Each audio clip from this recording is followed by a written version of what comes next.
इसके बाद आपको इस टॉपिक से रिलेटेड कोई भी वीडियो देखने की नहीं ज़रूरत पड़ेगी। 3 ही महीनों में नीट को आधा खत्म कर दोगे। मैक्सिमम स्टूडेंट को वन शॉट देखना ही नहीं आता। उनको लगता है कि वन शॉट भी लाइक कि 4-5 घंटे का लेक्चर है, बस बैठे रहो एंड वो जो बताता जा रहा है बस सुनते रहो। नहीं, this is the worst way to do one shot. अगर तुम इस मेथड को अच्छे से फॉलो करते हो तो जनवरी के एंड तक तुम्हारा सिलेबस कंप्लीट हो जाएगा। जैसे ही अक्टूबर का मंथ स्टार्ट हुआ, मुझे बहुत सारे मेल्स, डीएम्स, कमेंट्स आने लगे इस बात को लेके कि can I crack NEET if I start now? क्या मैं 7 महीनों में नीट क्रैक कर सकता हूँ? इस क्वेश्चन का आंसर और तरीका आपको वीडियो के एंड तक पता चल जाएगा। And believe me, this is your last video on this topic. इसके बाद आपको इस टॉपिक से रिलेटेड कोई भी वीडियो देखने की नहीं जरूरत पड़ेगी। क्या मैं कर सकता हूँ, नहीं कर सकता हूँ, everything will be covered in this video only. Video start करने से पहले मैं डिस्क्लेमर देना चाहता हूँ, ये वीडियो सिर्फ उन लोगों के लिए है जो सच में नीट 2025 क्रैक करना चाहते हैं। And I know maximum student and तक नहीं बन पाएंगे, लेकिन जो एंड तक ये वीडियो देख पाएंगे definitely they will get the idea कि how to approach in the upcoming 7 month. Hello everybody, I am Deepak Sahu, currently a third year MBBS student in AIMS New Delhi, and I secured all India rank 5 in NEET 2021 and my score was 715 out of 720। NEET के बाद I have given so many seminars में बहुत सारे seminar, interaction, coachings और बहुत सारी चीज़ें मैंने अटेंड की हैं। मैंने हज़ारों एंड लाखों स्टूडेंट को गाइड किया है। सो या that is why I am making this video कि अगर आप सच में सीरियस होना चाहते हो और आप अपनी वो केयरलेसनेस, वो आपका जो लेजीपन है उसे हटा पीछे छोड़ के अगर आप आगे बढ़ सकते हो और आप सच में सोच रहे हो कि मैं नीट 2025 कैसे क्रैक करूं, तभी आप इस वीडियो को आगे बढ़िए। अदरवाइज अगर आपको फिर से वो इररिस्पॉन्सिबली बिहेव करना है कि नहीं आज नहीं पढ़ते हैं, कल पढ़ लेंगे, क्या ही हो जाएगा, अगर आप वैसे बिहेव करना है तो मैं क्या, कोई भी कुछ नहीं कर सकता इस मामले में। नाउ द क्वेश्चन अराइजेस, क्या 7 महीनों में सच में नीट निकाला जा सकता है? Answer is yes, it's all depends on you. अगर कोई स्टूडेंट सच में बहुत सीरियस हो जाए, वो एकदम करने पे आ जाए कि नहीं मुझे निकालना ही है कुछ भी करके, तो वो क्रैक क्या बहुत अच्छी रैंक भी लेके आ सकता है। Now coming to the actual method जो आपको इन 7 महीनों में फॉलो करना है जिससे आप नीट 2025 क्रैक कर सके, एंड दैट इज आपके पास एक एग्जाम है, दैट इज नीट 2025। आपके पास 3 सब्जेक्ट है, फिजिक्स, केमिस्ट्री एंड बायोलॉजी। आपके पास 7 महीने यानी कि 210 दिन, 200 दिन अप्रोक्सीमेटली। अगर हम इन 200 दिनों को 2 पार्ट में डिवाइड करें तो वन इज अक्टूबर, नवंबर, दिसंबर वाला time, and second is January, February, March and April वाला टाइम। बेसिक बायो नीट का आधा हिस्सा करती है, यानी कि 360 में 360, एंड आपको सबसे पहले इसी को अच्छे से टैकल करना है। बिकॉज आपने अगर बायो में कॉन्फिडेंस गेन कर लिया ना, तो फिर आप काफी आधा हिस्सा कंप्लीट कर चुके हैं, यानी आप आधी रेस कंप्लीट कर चुके हो।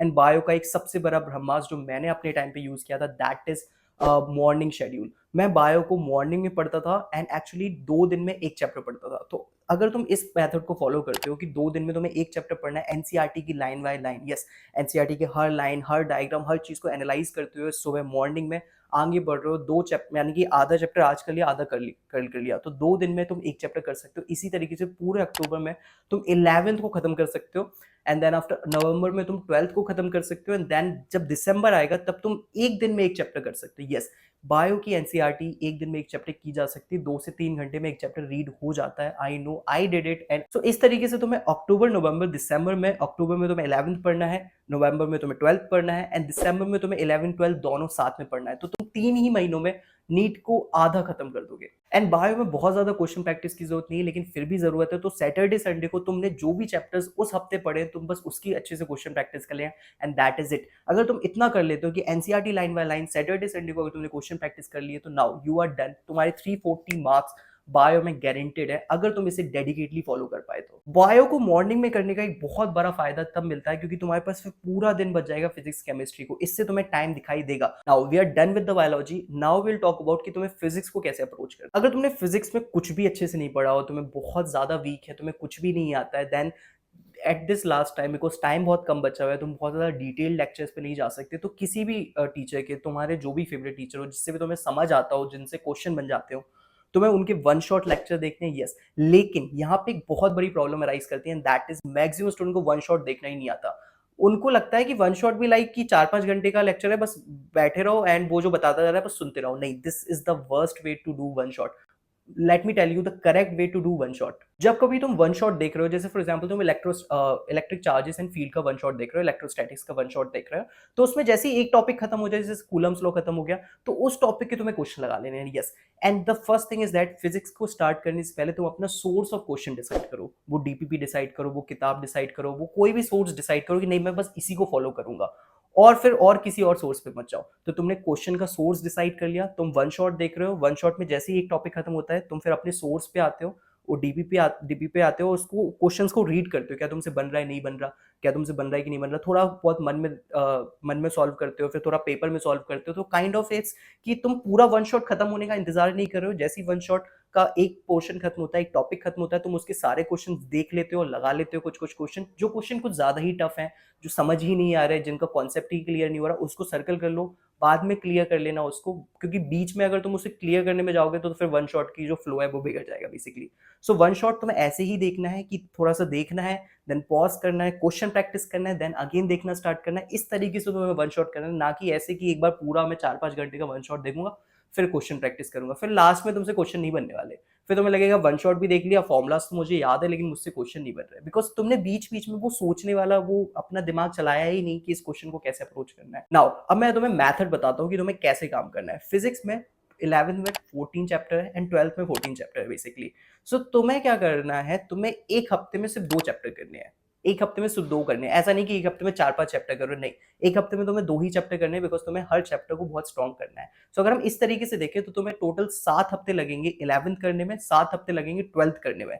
सो काइंड ऑफ थिंग कि अगर हम और एक हफ्ता प्रैक्टिस के लिए मान लें तो तुम्हारा अक्टूबर एंड नवंबर 11th को चला जाएगा एंड दिसंबर एंड जनवरी तुम्हारा 12th को चला जाएगा, यानी कि 2 महीने तुम 11th फोकस कर रहे हो, 2 महीने तुम 12th फोकस कर रहे हो। एंड संडे सैटरडे को तुम्हें एकदम मिक्स्ड प्रैक्टिस करनी है, संडे सैटरडे को या संडे को बेसिकली जो भी उस हफ्ते तुमने जो भी चैप्टर पढ़ा है उसके और ज्यादा अच्छे से क्वेश्चन प्रैक्टिस करो, बिकॉज मैं हमेशा बोल रहा हूँ, तुमने जो गलती अभी तक की है कि तुम बस लेक्चर देखते आए हो, तुमने कभी अच्छे से प्रैक्टिस नहीं की, अगर तुम गलती दोबारा दोहराओगे तो कुछ नहीं होने वाला, इसलिए तुम्हें अपनी गलती सुधारना होगा एंड यही तुम्हारा मौका है, तुम अपनी गलती सुधारो। Coming to the chemistry, chemistry में एक अच्छी बात है कि नंबर ऑफ चैप्टर्स बहुत कम है as compare to physics basically.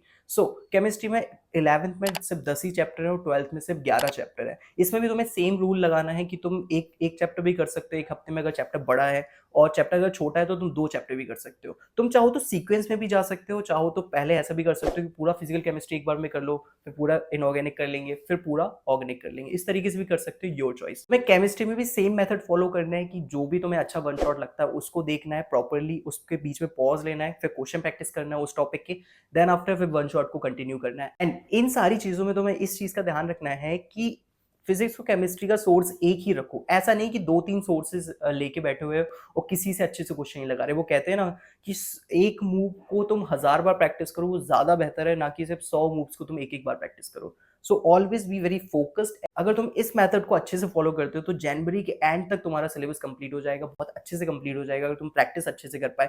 और जैसे मैंने कहा तुम्हारे पास अब टाइम नहीं है बिल्कुल भी वेस्ट करने के लिए, तो तुम्हें अपना 100% ऑफ टाइम देना होगा। तुम अब फालतू की चीजों में बिल्कुल भी टाइम नहीं दे सकते। इट्स लाइक कि now it's your time to give your 100%। जनवरी के बाद जब तुम्हारा सिलेबस कंप्लीट होगा, उसके बाद जो फरवरी मार्च एंड अप्रैल वाला टाइम आएगा वो होगा revision and mock test phase का। Yes, and revision mock test phase के बाद हम बाद में करेंगे, बिकॉज अभी उसकी जरूरत नहीं है। उसमें तुम्हें कैसे रिवीजन करना है, कैसे मॉक टेस्ट ट्राई करना है, वो सारी चीजें हम बाद में डिस्कस करेंगे किसी और वीडियो में। एंड लास्ट में मैं यही कहूंगा कि तुम स्टूडेंट हो एंड बच्चे हो, सही बताऊं, एंड गलतियां सबसे होती है। मैंने भी अपने नीट के टाइम पे बहुत सारी गलतियां की हैं, बट एक अच्छी बात ये थी कि मैंने समय पे वो गलती सुधारी and as a result of it मैं एम्स दिल्ली में बैठा हूँ एंड मेरी ऑल इंडिया रैंक 5 आई। तुम्हारे पास भी एक मौका है कि तुम अपनी गलती सुधारो एंड कोई बात नहीं, इट्स ओके, गलतियां हो जाती हैं एंड उसको भूल जाओ और आगे बढ़ो। हो गया जो होना था हो गया। सो या दैट्स इट। एंड ज़्यादा परेशान होने की जरूरत नहीं है, तुम्हारे पास ज़्यादा टेंशन मत लिया करो एंड थोड़ा सा फोकस होके पढ़ना सीखो एंड अपनी लाइफ का कंट्रोल अपने हाथ में लो, ना कि इंस्टा या फिर किसी और को अपना कंट्रोल दे दो। So yeah it's better now, it's time for you to go and study. And thank you so much for watching and मैं आपसे मिलता हूँ अगले वीडियो पे।